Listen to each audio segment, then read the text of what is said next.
بسم اللہ الرحمن الرحیم۔ اللہم صلی علی محمد وعلی آل سیدنا محمد۔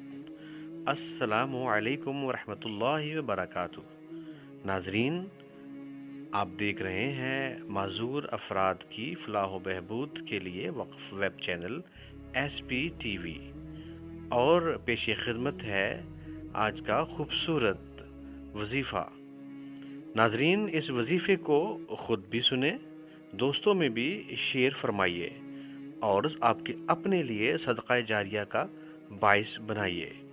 اور اب چلتے ہیں آج کی ویڈیو کی جانب، لیکن اس سے پہلے اس چینل کو سبسکرائب کیجئے اور گھنٹی کے بٹن کو دبائیے تاکہ آپ کو آنے والے وظائف بر وقت مل سکیں۔ اور اگر آپ استخارہ کروانا چاہتے ہیں تو نیچے دیے گئے واٹس ایپ نمبر پر رابطہ کریں، اور اپنی رائے اور قیمتی مشورے ہمیں کامنٹ باکس میں ضرور دیجیے۔ بہت شکریہ۔ شوگر کا علاج۔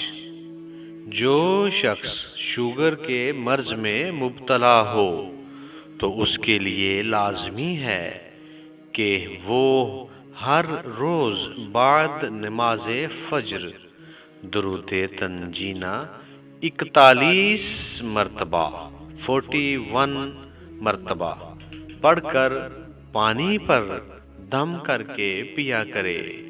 انشاءاللہ العزیز 41 یوم میں 41 ڈیز میں شوگر کے مرض سے آرام آ جائے گا۔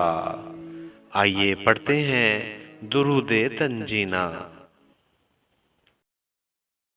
بسم اللہ الرحمن الرحیم۔ اللہم صلی علی سیدنا محمد وعلی آل سیدنا محمد صلاة تنجینا بها من جميع الأهوال والآفات وتقضي لنا بها جميع الحاجات وتطهرنا بها من جميع السيئات وترفعنا بها عندك أعلى الدرجات وتبلغنا بها أقصى الغايات من جميع الخيرات في الحياة وبعد الممات، إنك مجيب الدعوات ورافع الدرجات ويا قاضي الحاجات ويا كافي المهمات ويا دافع البليات ويا حل المشكلات، أغثني أغثني أغثني يا إلهي إنك على كل شيء قدير۔ مزید خبروں کے لیے SPTV PK کو سبسکرائب کیجئے اور ہمارا فیس بک پیج لائک کیجئے۔ پاکستان زندہ باد، پاکستانی پائندہ باد۔